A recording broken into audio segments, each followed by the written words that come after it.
ہم نے دیکھا خشوع کیا ہے، تو یہ بھی دیکھنا ضروری ہے کہ خشوع کا حکم کیا ہے، اس کا درجہ کیا ہے دین میں۔ شیخ الاسلام امام ابن تیمیہ فرماتے ہیں، اللہ تعالیٰ کا فرمان ہے وَاسْتَعِینُوا بِالصَّبْرِ وَالصَّلَاةِ وَإِنَّهَا لَكَبِيرَةٌ إِلَّا عَلَى الْخَاشِعِينَ، صبر اور نماز سے مدد مانگو، بے شک وہ بہت بھاری ہے مگر خشوع کرنے والوں کے لیے نہیں۔ سورہ البقرہ کی آیت نمبر 45 سے ہمیں پتہ چلتا ہے کہ جو لوگ خشوع نہیں کرتے ان کے لیے رب العزت کی طرف سے مذمت ہے۔ اب جانتے ہیں مذمت اسی کام پر ہوتی ہے جو واجب ہو۔ جب کوئی فرض کو چھوڑ دے یا حرام کام کا ارتکاب کرے تب مذمت ہوتی ہے۔ اس سے یہ نتیجہ نکلا کہ خشوع واجب ہے۔ خشوع کے حکم کے حوالے سے پہلی بات دیکھ لیجئے، خشوع واجب ہے۔ اگر آپ نماز پڑھتے ہیں اور اس میں خشوع کے لیے کوشش نہیں کرتے تو آپ نے ایک واجب چھوڑ دیا۔ خشوع کے واجب ہونے کی دلیل اللہ تعالیٰ کا فرمان ہے سورہ المومنون کی پہلی 2 آیات، قد افلح المؤمنون الذین هم فی صلاتهم خاشعون، یقیناً کامیاب ہو گئے ایمان والے جو اپنی نمازوں میں خشوع کرتے ہیں۔ اور آگے چل کر ہم دیکھتے ہیں آیت نمبر 10 اور 11 میں سورہ المومنون کی، اولئک هم الوارثون الذین یرثون الفردوس ہم فیہا خالدون، یہی لوگ وارث ہیں جنت الفردوس کا ورثہ پائیں گے، وہ اس میں ہمیشہ رہنے والے ہیں۔ کون لوگ؟ وہ مومن جن کا پہلا کام بتایا ہے کہ وہ خشوع کرتے ہیں، اپنی نمازوں میں خشوع کرتے ہیں۔ خشوع کے بغیر کامیابی ممکن نہیں۔ اگر آپ نماز میں خشوع کے قابل نہیں ہوتے تو اس کا مطلب یہ ہے کہ آپ جنت میں جانے کے قابل نہیں بنا رہے اپنے آپ کو۔ اس لیے نماز میں خشوع کرنا سیکھنا ہے انشاءاللہ۔ خشوع کے حوالے سے ہم نے دیکھا خشوع واجب ہے، خشوع سکون اور انکساری کا نام ہے، خشوع عاجزی کا نام ہے۔ تو آپ اس شخص کے بارے میں کیا کہتے ہیں جس نے کوے کی طرح ٹھونگے ماری؟ کیا ان کا سجدہ خشوع والا سجدہ ہے کہ ابھی کیا بھی نہیں اور واپس بھی آ گئے، اور ابھی رکوع میں گئے بھی نہیں کہ رکوع سے واپسی کے لیے سر بھی اٹھا دیا، اور ابھی سر پوری طرح اٹھایا نہیں کہ سجدے میں بھی چلے گئے؟ تو اس کا مطلب جانتے ہیں کیا ہے کہ اس نے سکون سے کام نہیں لیا، اعتدال سے کام نہیں لیا، کیونکہ سکون اور اطمینان کا دوسرا نام خشوع ہے۔ تو جس نے اطمینان سے کام نہیں لیا اس نے سکون اختیار نہیں کیا، اور جس نے پرسکون طریقے سے نماز ادا نہیں کی اس نے رکوع اور سجدے میں خشوع کو نہیں اپنایا، اور جس نے خشوع اختیار نہیں کیا وہ گناہگار اور نافرمان ٹھہرا۔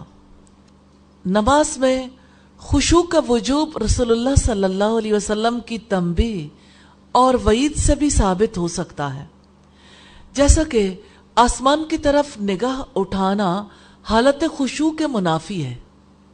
اگر کوئی نماز میں آسمان کی طرف نظریں اٹھاتا ہے تو اس کا مطلب ہے اس نے خشوع کا طریقہ چھوڑ دیا۔ خشوع پستی ہے نا، دب جانا ہے۔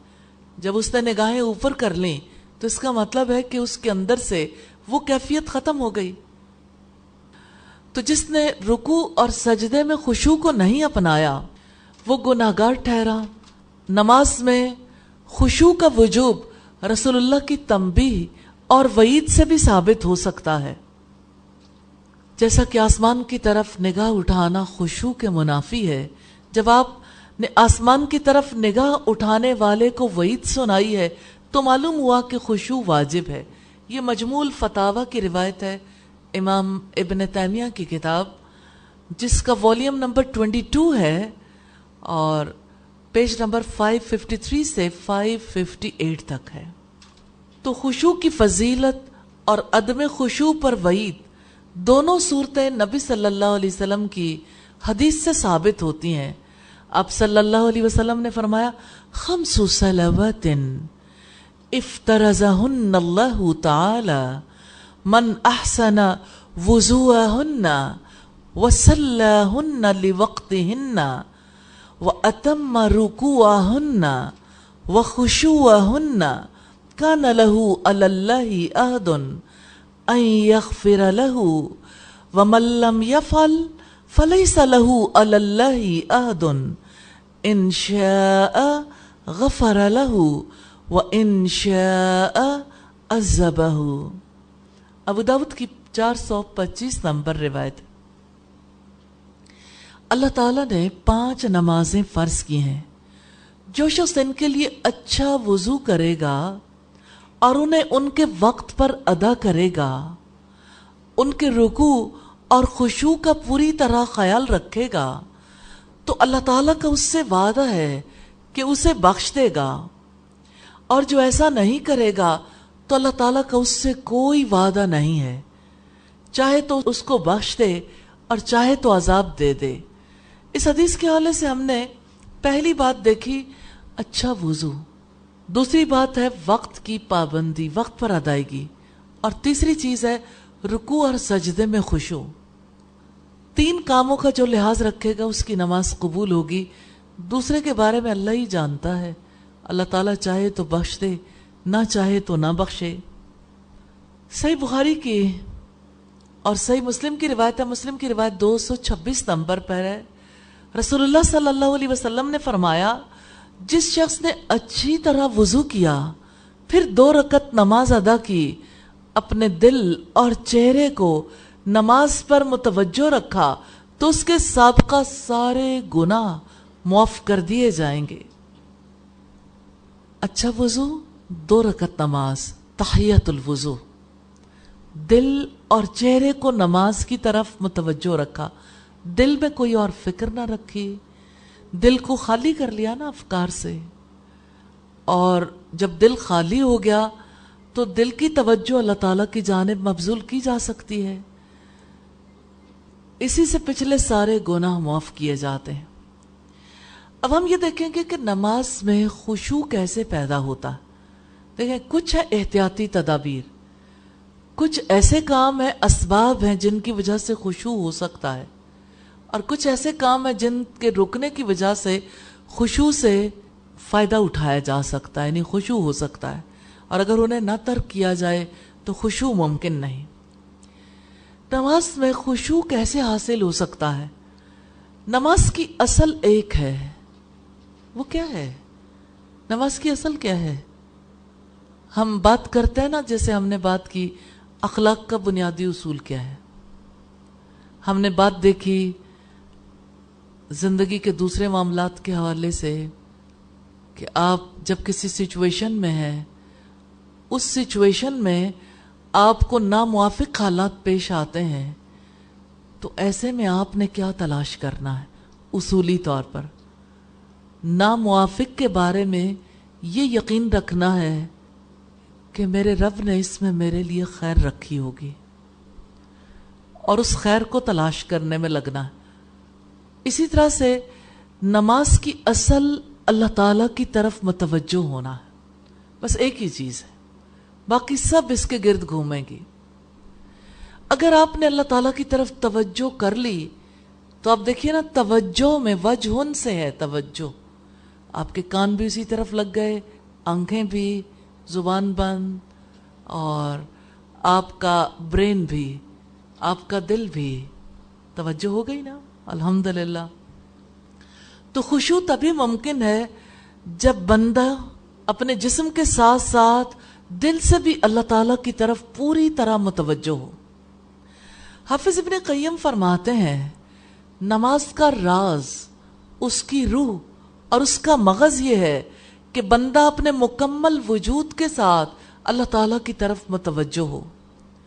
جس طرح اس کے لیے یہ مناسب نہیں ہے کہ وہ اپنے چہرے کو اللہ کے قبلے سے دائیں بائیں پھیرے، اسی طرح اس کے لیے یہ بھی مناسب نہیں کہ وہ اپنے دل کو اپنے رب کے سوا کسی غیر کی طرف پھیرے۔ تو اگر آپ قبلے کے علاوہ کسی اور طرف رخ نہیں کرتے، ایون ارد گرد کے لوگ بھی جو آ کے پیچھے سے قبلے کا رخ درست کروا دیتے ہیں کہ تھوڑا سا ادھر تھوڑا سا ادھر، بالکل کلیئرلی آپ قبلے کی طرف رخ کرتے ہیں۔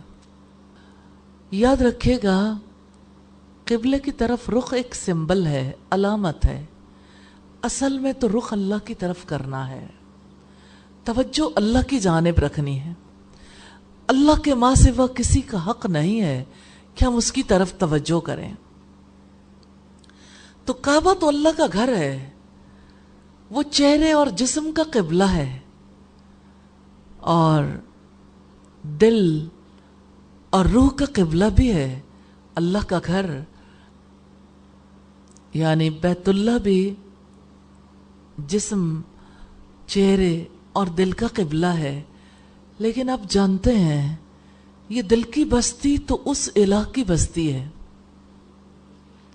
یہ دل اس کا گھر ہے، اس دل میں اسی کی یاد آباد ہونی چاہیے، اس دل میں اسی کی طرف توجہ رہنی چاہیے۔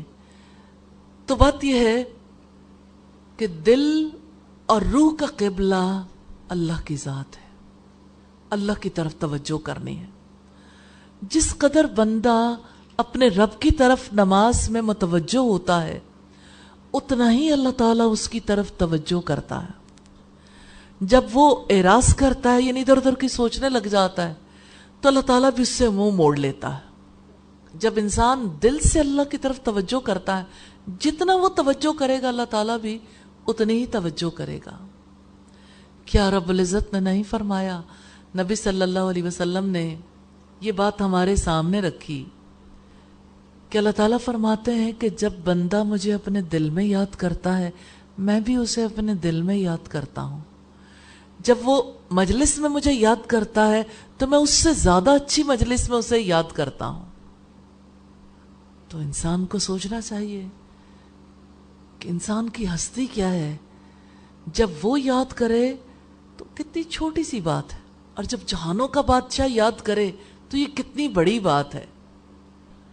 تو جب بندہ اللہ تعالیٰ کے سامنے قیام میں کھڑا ہو تو اس کی توجہ اللہ کے دائمی اور ابدی قیام اور عظمت کی طرف ہو کہ اللہ تعالیٰ ہمیشہ سے قائم ہے۔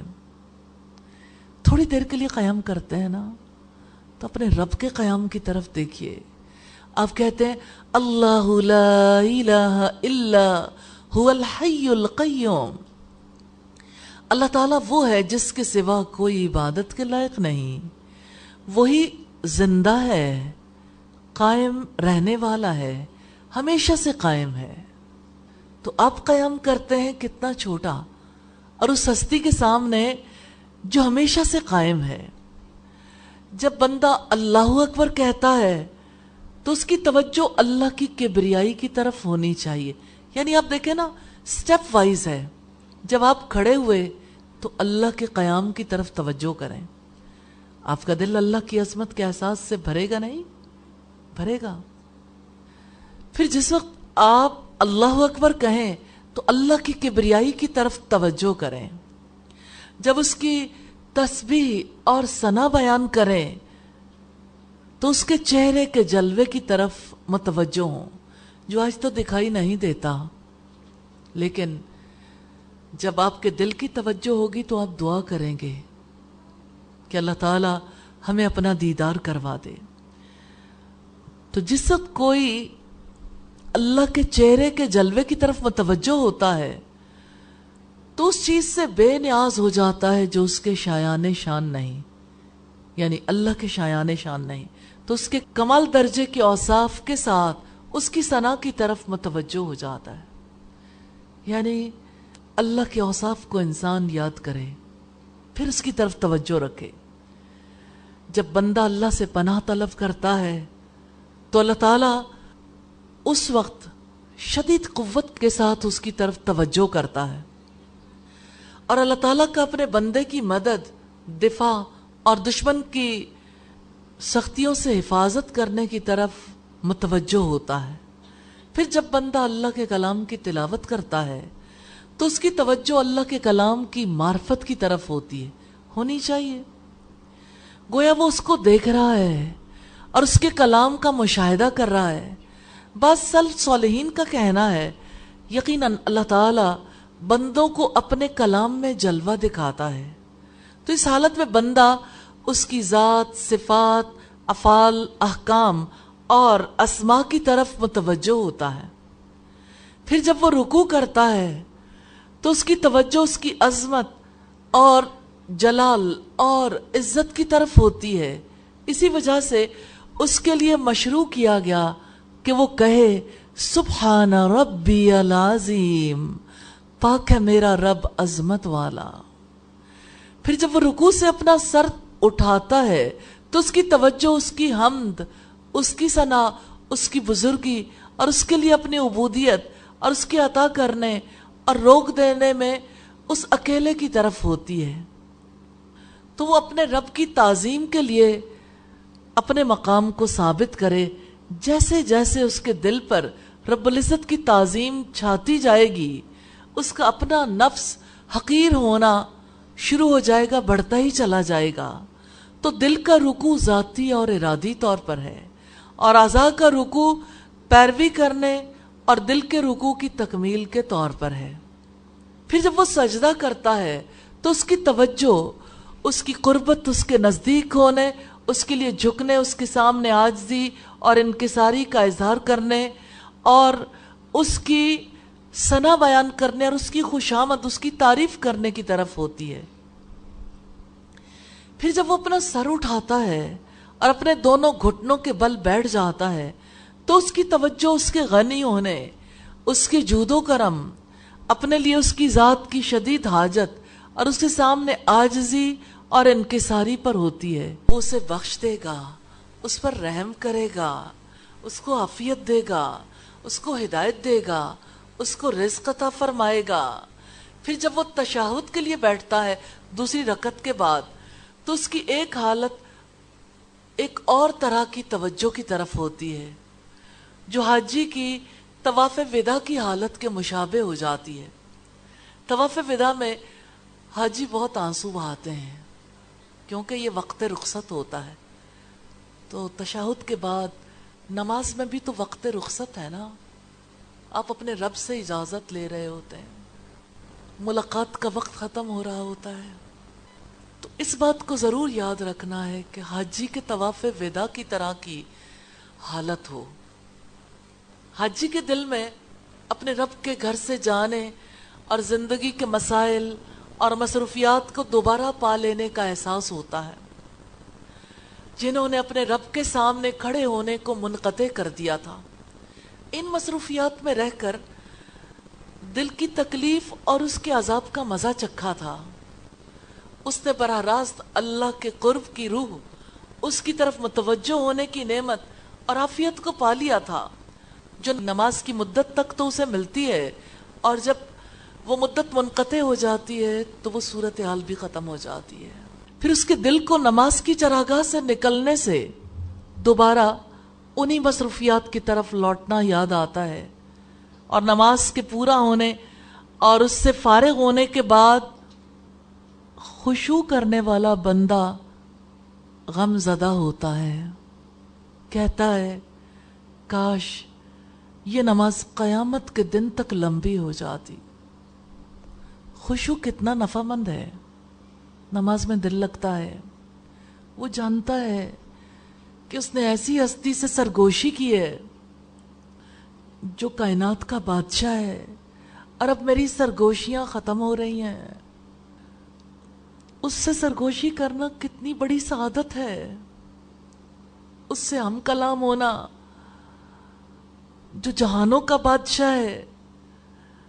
اور جب انسان اس سے سرگوشیاں کرتا ہے، اس سے کلام کرتا ہے، تو اس کی اذیتیں، اس کی پریشانیاں، اس کے غم کیسے دور ہو جاتے ہیں۔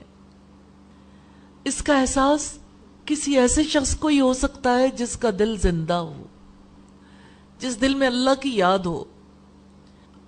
اور آپ جانتے ہیں ذکر کرنے والے کی مثال اللہ کے رسول نے دی ہے کہ جو ذکر کرتا ہے اس کا دل زندہ ہوتا ہے، اور جو ذکر ترک کر دیتا ہے اس کا دل مردہ ہوتا ہے. اور یہی مثال بہت سارے اعمال کے بارے میں ہمیں ملتی ہے. تو جس کا دل اللہ کے ذکر سے، اس کی محبت سے، اس کے ساتھ انس سے بھرا ہوا ہو، نماز سے واپسی اس کے لیے بہت دوبھر ہو جاتی ہے، کیونکہ یہ تو ملاقات ہے.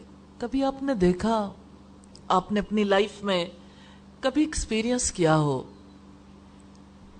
کبھی آپ نے اس کو کسی جگہ پڑھا ہو، جب تک آپ ایکسپیرینس نہیں کرتے آپ کو تکلیف کا اندازہ نہیں ہوتا، آپ اس کیفیت میں جا بھی نہیں سکتے. میں نے اسے ایکسپیرینس کیا. مجھے فیصل آباد ڈسٹرکٹ جیل میں جانے کا اتفاق ہوا. خواتین کو سورہ الدہر پڑھانی تھی. امیجن نہیں کر سکتا انسان جب کسی قیدی کی ملاقات آتی ہے اور جب ملاقات ختم ہونے والی ہوتی ہے، گویا زندگی ختم ہونے والی ہو گئی. آپ کی یہ فیلنگز، آپ کا اس انداز میں سوچنا آپ کو ہیلپ کرے گا. اچھے طریقے سے ان ساری چیزوں کو یاد کرنا ہے، یاد رکھنا ہے. موقع پہ آپ بہتر بنانا چاہتے ہیں نا، لکھ کے اپنے پاس رکھیں پریکٹس کرنے کے لیے. اس وقت مجھے کیا سوچنا ہے، اس وقت مجھے کیا سوچنا ہے، دل کو اللہ تعالیٰ کی طرف کیسے متوجہ کرنا ہے. جب آپ اس کے لیے سٹرگل کریں گے، اللہ سے مدد مانگیں گے، تو انشاءاللہ نمازوں میں خشوع آئے گا. تو انشاءاللہ ہم جب اسے ترتیب کے ساتھ سیکھیں گے تو بہت نفع ہوگا انشاءاللہ. تو آج جو کچھ پڑھا ہے اسے نماز میں برتنا ہے، بار بار دہرانا ہے. کس موقع پہ کیا کرنا ہے، سوچنا کیسے ہے، دل کو خالی کیسے کرنا ہے، فکروں سے آزاد کیسے کرنا ہے، اپنے رب کی نظروں کو کیسے محسوس کرنا ہے، اپنے رب کو اپنے سامنے کیسے دیکھنا ہے. اور نماز کے بارے میں یاد رکھیے گا، ملاقات ہے. قیدی کی ملاقات آتی ہے نا، قیدی کے لیے وہ سب سے بڑا خوشی کا لمحہ ہوتا ہے، حالانکہ وہ جانتا ہے ملاقات ختم ہو جانی ہے اور اس ملاقات کے بعد وہی دکھ ہے. نمازی کی صورتحال بھی ایسی ہی ہو جاتی ہے، لیکن تھوڑا محنت کرنے کے بعد.